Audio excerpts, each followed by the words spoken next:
మీరు హాస్పిటల్‌కి వెళ్లి ఒక రొటీన్ ఎక్స్‌రే చేయించుకుని ఇంటికి వచ్చారనుకోండి. కానీ కొన్ని గంటల తర్వాత హాస్పిటల్ నుంచి ఫోన్ వస్తే, "మేడం, మేము మీ రిపోర్ట్‌ని వెంటనే రివ్యూ చేయాలి. మీరు మళ్ళీ రావాలి" అని చెప్తే మీకు మొదట ఏమనిపిస్తుంది?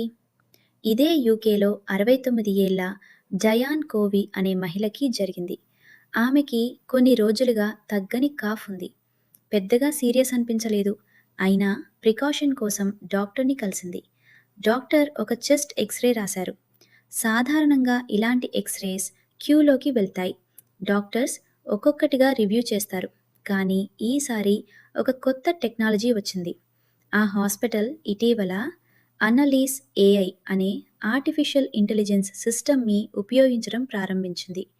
దీనిని పని డాక్టర్స్‌ని రీప్లేస్ చేయడం కాదు. రిపోర్ట్స్‌కి డయాగ్నోసిస్ ఇవ్వడం కాదు. కేవలం ఎక్స్‌రేస్‌ని అనలైజ్ చేసి ఏదైనా అన్‌యూజువల్ కనిపిస్తే డాక్టర్స్‌కి ప్రయారిటీ అలర్ట్ ఇవ్వడం. జయాన్ ఎక్స్‌రే కూడా అదే సిస్టంలోకి వెళ్ళింది. కొన్ని క్షణాల్లో ఏఐ ఒక అలర్ట్ ఇచ్చింది. ఈ స్కాన్‌ని వెంటనే రివ్యూ చేయాలని సూచించింది. డాక్టర్స్ రిపోర్ట్‌ని మళ్ళీ పరిశీలించారు. తర్వాత మరిన్ని టెస్ట్ చేశారు. చివరకు వచ్చిన రిజల్ట్ జయాన్ జీవితాన్ని పూర్తిగా మార్చేసింది. ఆమెకి లంగ్ క్యాన్సర్ ఉన్నట్లు కన్ఫర్మ్ అయింది. కానీ ఈ స్టోరీలో షాకింగ్ విషయం క్యాన్సర్ కాదు. ఆ క్యాన్సర్ స్టేజ్ 1లో ఉండటం. అంటే చాలా early stage. Hospital spokes person ప్రకారం ప్రాగ్నోసిస్ పాజిటివ్‌గా ఉంది.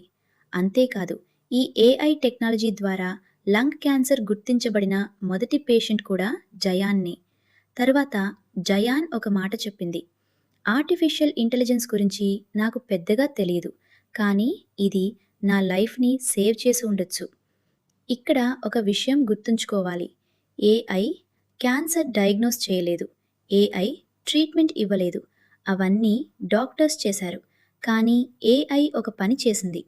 వందల రిపోర్ట్స్ మధ్య ఒక ఎక్స్‌రేని చూసి దీన్ని ముందుగా చూడండి అని చెప్పింది. కొన్నిసార్లు లైఫ్ చేంజింగ్ మూమెంట్స్ చాలా పెద్దవిగా ఉండవు. ఒక ఫోన్ కాల్, ఒక అలర్ట్, కొన్ని గంటల సమయం అంతే. అదే ఈ కథ. ఇది కథ